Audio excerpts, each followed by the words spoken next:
Hello and welcome to this episode of Chasing Creativity. I'm Kiran Manral and today I have with me the very lovely Priya Malik. We've seen her in Big Boss. We've seen her evolve from somebody who was in a reality show to somebody who is probably one of the most popular spoken word artists today. Welcome to the show, Priya. Thank you so much. Thank you for having me. It's so lovely to meet you after I don't know how many years. We've lost count of the years, I think. Yes. And life has changed so much, I think, from the time I met you back then. But I'm very curious, Priya. I'm going to go right to the beginning. Sure.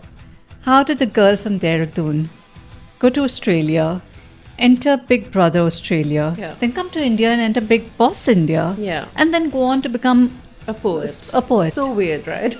This is an analyst in the middle of all this? Yes. So just let us know how that entire very strange trajectory happened. Yeah, it is a strange trajectory when you think of it. I always tell people that I'm like a cat. I've had 9 lives. And this is the 9th leg of life now. Okay. And this is the most wholesome that I have ever felt, professionally, personally, emotionally. So finally, after so many detours, I think I finally realized A, who Priya is, and B, what Priya wants, which was also always something that really intrigued me growing up. I would always ask myself, what do you want to be? What do you want to do? And those questions were always very evasive. And I think a part of the identity crisis that I went through was these 2 questions, what do I want from life and who am I? Just the entire contemplation on who am I. And then life also happened and I let it happen for some time. And then I tried to control it. And then I realized there's no way of controlling your life. You have to let life happen to you. And then I let go again. So, yeah, it's a very long story. But it has been a bit of a detour because I feel I was trying to figure out who I am. And I don't know how the reality shows happen in the middle. There was some comedy. There was some stand-up, I think. Yes, I've done stand-up as well. Even before spoken word, I've done stand-up actually. And I did pretty well in it. I don't even know how again. But I think it was poetry that I kept coming back to. Okay. Because from the age of 12, I've been writing my own poems. And from the age of 5, I was reciting other people's poetry. I would step up on stage and recite poems in a very animated way as a kid and do all of that. So I think throughout all of these things that you mentioned, poetry was always a constant. And I think that when that realization set in, and when I realized that this can be something that if I really, devote myself to 200%, this can become my life. And guess what it did? It did. You manifested it. Yes. Wonderful. Yes. I've, as somebody who writes, writing is a very solitary job. Yes. Very solitary. As a poet, again, it's a solitary job. Yeah. You write, you have to get inside yourself. You have to be locked. You have to be cloistered. You have to feel your emotions, whatever. Then you go and perform. Luckily, I don't have that. I'm very grateful I don't have that. But to put yourself out there, and you said you've been performing from a very young age. Did you ever find that dichotomous? The public persona of somebody who performs and private person who's writing this?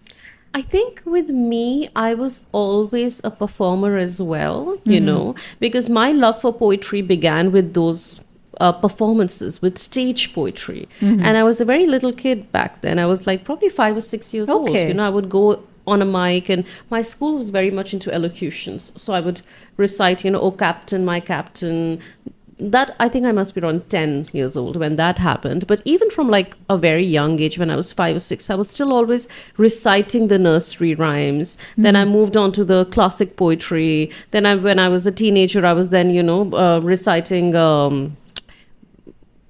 Sylvia Plath, and the likes of all of those. So with me, performance was always a part of my writing process. Every time I would write, I would want to speak it out. I would want to express it. So with me, that has always been the case. Even now, when I write in order for it to be spoken, not always in order for it to be read. So if you read some of my poems, without hearing me perform those poems, they will always feel a little bit out of place. But when you hear them, you'll be like, oh, okay, these are here are the pauses, here's the beat, here's the meter. So all of that comes in when I infuse it with my speech. Yeah. That's very interesting. That's very interesting. Can you remember, do you have a memory of your first spoken word performance, somewhere you recited your first poem in public? Yeah.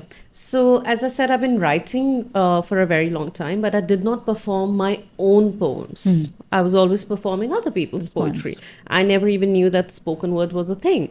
So I discovered spoken word over 10 years ago. I think it was 2013. Late night, I was going through a terrible phase in my life. I was largely depressed, and must have been like 2 o'clock in the morning or something. And I was on YouTube, and I came across Neil Hilborn's OCD, the poem. And I saw the poem, and I was like, oh my God, like it punched me in the gut. Like I felt everything about that poem. And then I went through the spiral of Andrea Gibson and, every spoken word poet from New York. And they were doing things on button poetry, which is where the spoken word movement had largely started on YouTube. And I was like, I can do this. I was like, I have so many poems. And I love reciting poems. Why don't I marry the two together?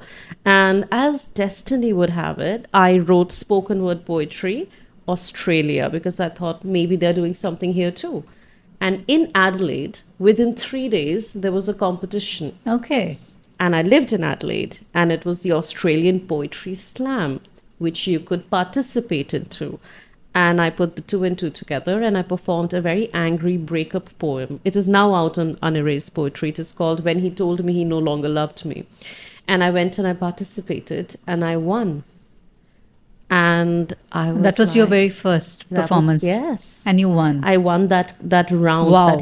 They called it heats. There were different heats. So I won that heat. And I was straight in the state finals. And I was like, oh...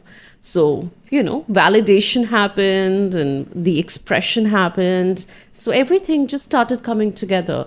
And it was like blood on my tongue again. I remembered the young Priya because for 10 years I hadn't been on stage from 18 to 28. It was just life happening. And I was like, I love this. And I kind of just wanted that to be my life, but didn't know how to figure it out. And that took me another couple of years. It took you another couple of years. Yeah. And in those couple of years, a lot of things happened. Yes, a lot of things happened. I moved back to India.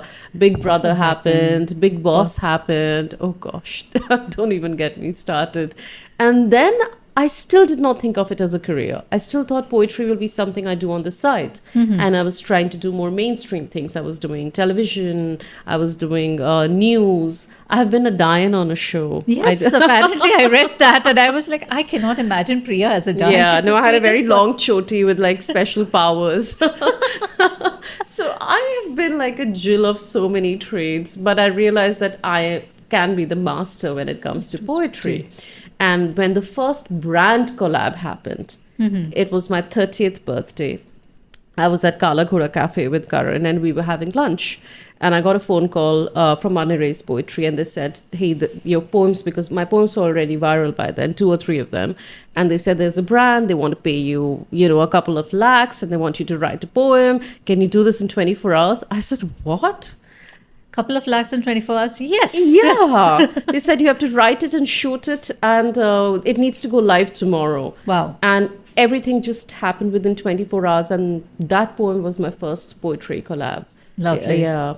And that's when I put the 2 and 2 together and realized this can be a career. Because when I started, I was just doing it out of sheer love for it. Yeah. Talking about career and, poetry is ethereal, it comes from the soul, all of that.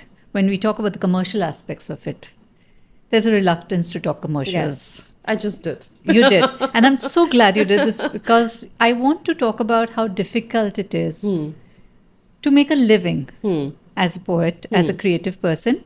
But it is possible, right? It definitely is possible. Yes. And it is important. So, when we marry the commercial with the creative, do you feel at any point does it impinge on the creative? Do you feel at any point that your creativity sort of gets barricaded, blockaded, or any sort of way? Are these things that you encounter?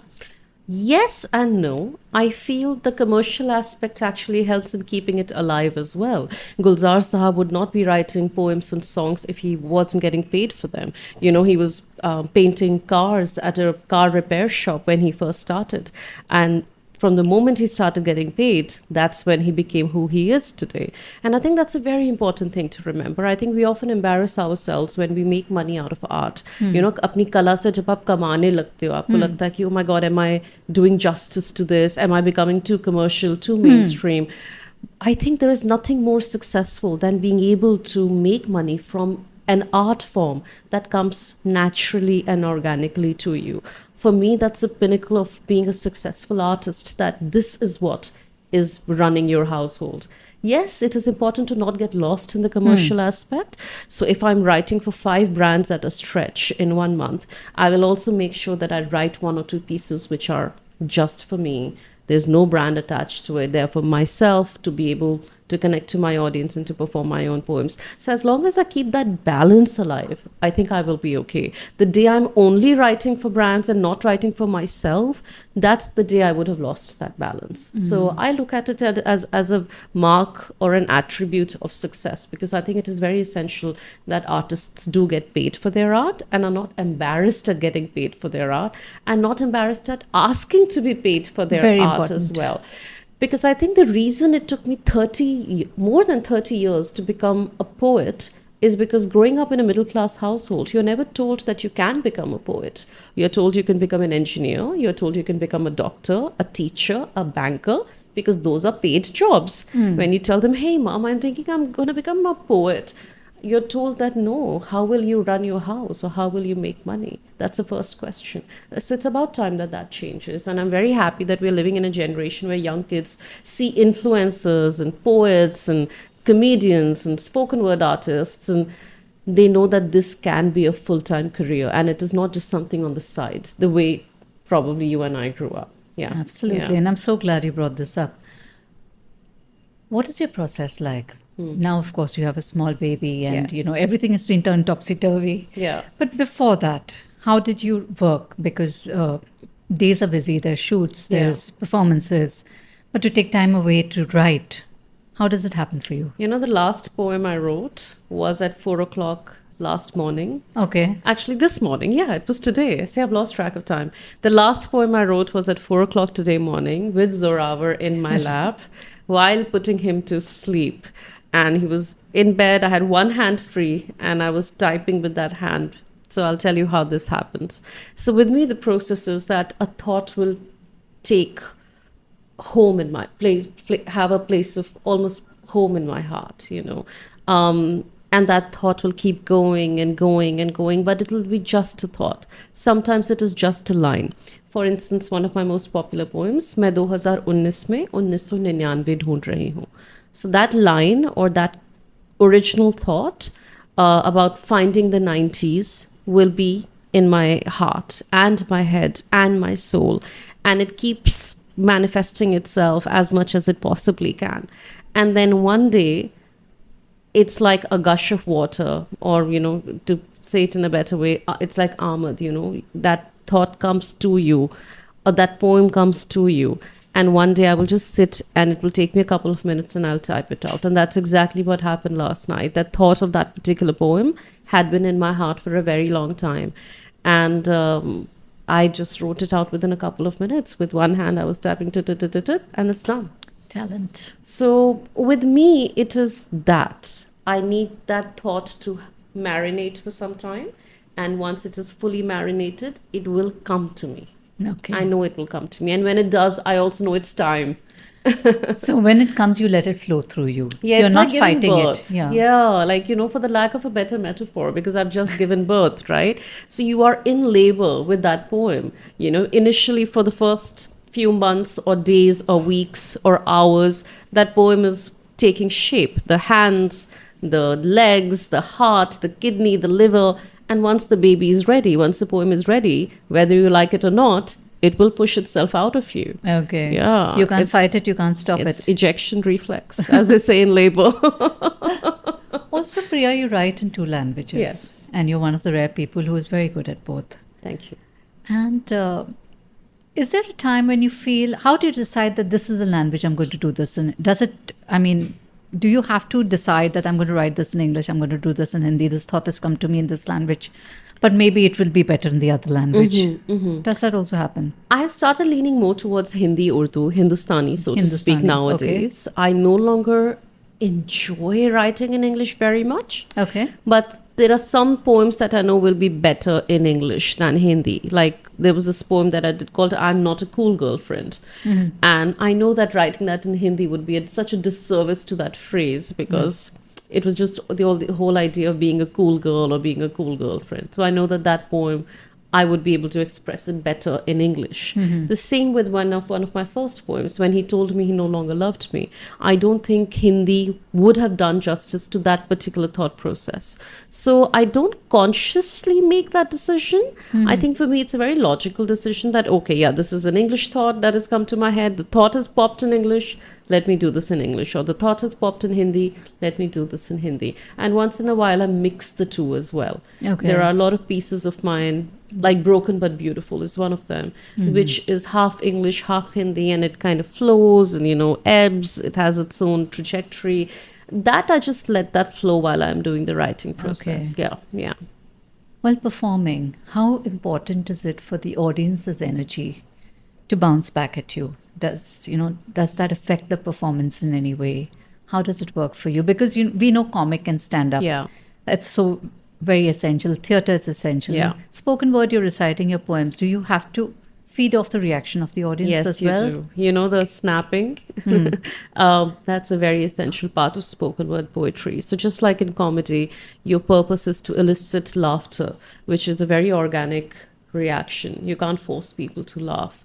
In the same way, when you're a singer or a dancer, people will clap in the end, whether they like it or not. But with spoken word poetry, you have to elicit the snaps, ahs, sometimes the ooh, sometimes the sometimes the vah, sometimes the clap, and sometimes the snaps.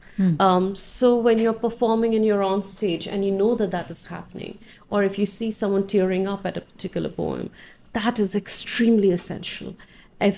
Also, though, I have realized in the last few years, if the audience are completely silent and you're reciting a very serious poem, or you're talking about a topic which is a little bit more serious than usual, that is also okay.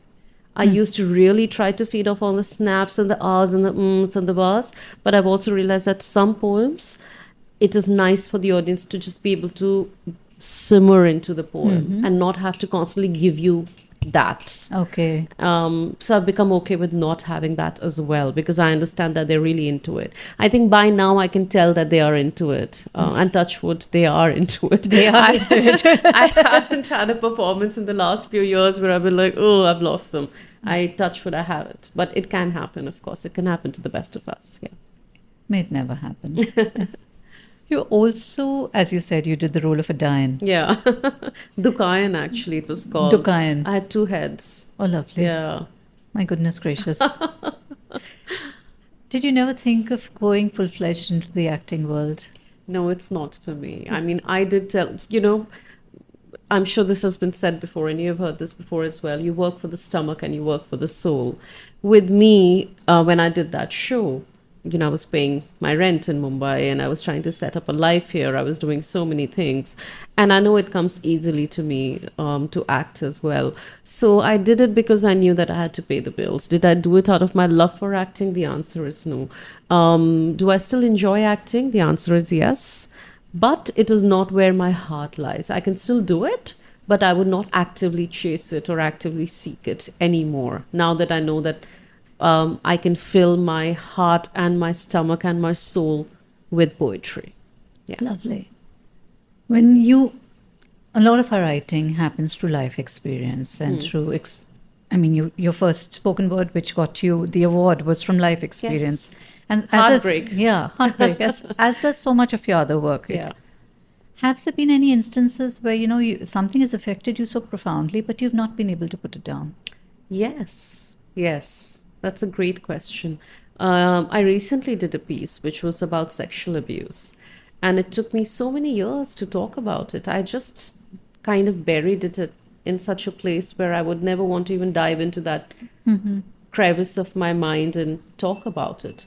That was one. And there are a few other things as well that I think are yet to be spoken, which I think with time or maybe with age or maybe when I come to terms with it and I have processed it, I would talk about. But you're right, sometimes things do affect you so profoundly that you don't want to or can't write about them. But I've also experienced in the last few years that until I write about them, and in my case, until I perform them or express them or say it out loud, I'm not able to process them anyway. So, yeah. To close that chapter, you Yes, need to I need to let it out. say it. I need to give birth. Yeah. I love the way we're coming back to the give birth metaphor all the time. Yeah, I have to be pregnant with a poem. Yeah. You mentioned that you have 2 books in the pipeline. Yeah. What are they about? So one is actually both a collection of poems. One is called Ishq Ke Saath Padav, which is with Vani Prakashan. That was one of my first books, supposed to be out a couple of years ago, but I'm still getting there. 70% done. There's still a little bit of work to be done. And then there is a book of English love poems called For Those Who Love Too Much, which is with Westland.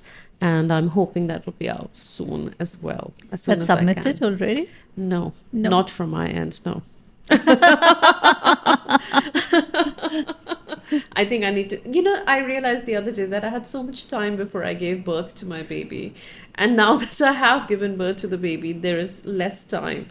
But I am trying to be a little bit more constructive with my writing habit because I write off my whims. I think I need to become a little bit more disciplined and a little bit more structured in my writing. Maybe I can have 1 hour every day, which is possible, even with my baby being in the picture, because I do have a lot of help at home. I think I need to do that in order to finish my books. Yeah, it's essential. It's very interesting you say this because Anita Desai, Yeah. she wrote in the intervals when her children were at school. Ah, And during the summer vacation, she didn't do any work. right. She just sort of did a first plotting of whatever she was going to Yeah. write once school reopened. And for the longest time, her children didn't know that their mother was a writer of books. Wow. And after her children grew up, went out of school, she said, I missed the time when I didn't have time. I was much more Wow. productive then. So, I understand. I get it. Yes. because now, given that spoken word is getting so popular, how do you see it evolving in India? It's going to small towns already. It's all over the place. It's also getting very crowded. Yeah. What do you see spoken word evolving into? I think it was nice that I was one of the first spoken word poets in the country, and I think at that time all of us were doing it just out of sheer love for poetry. There was no money to be made. We didn't even know that brands wanted to invest money into spoken word. That wasn't even a thing. It was unheard of. And at that time the scene was obviously less crowded, as you said. It has changed because now a lot of people come into the scene for the sake of being viral. And when you're writing a poem with the thought ki mujhe viral hona hai, I feel you are A, limiting your craft, and B, you might get viral with that poem, but can you make a career out of it?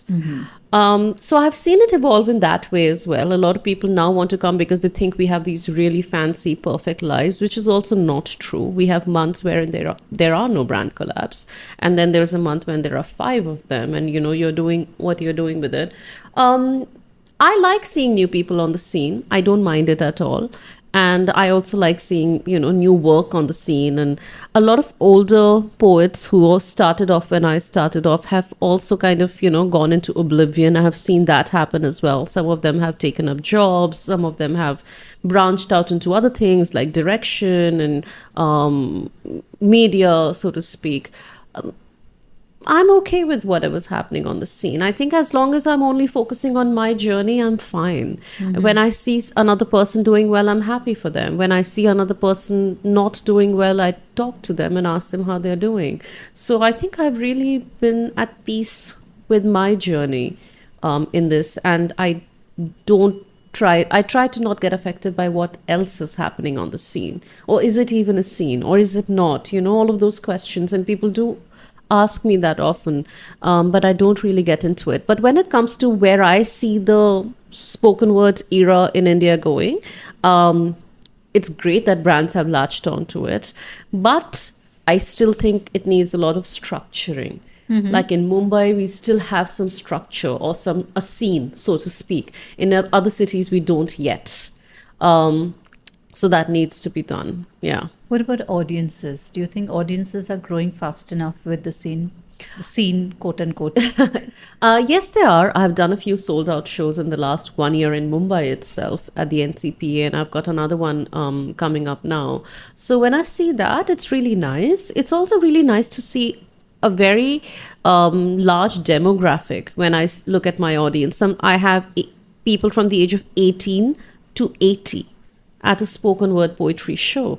And it's really lovely to see that. You have 18-year-olds, you have 20-year-olds, you have the mid-30s, you have the couple in their 40s, and then you have these very old people who have either come with their sons or daughters, or their family has brought them.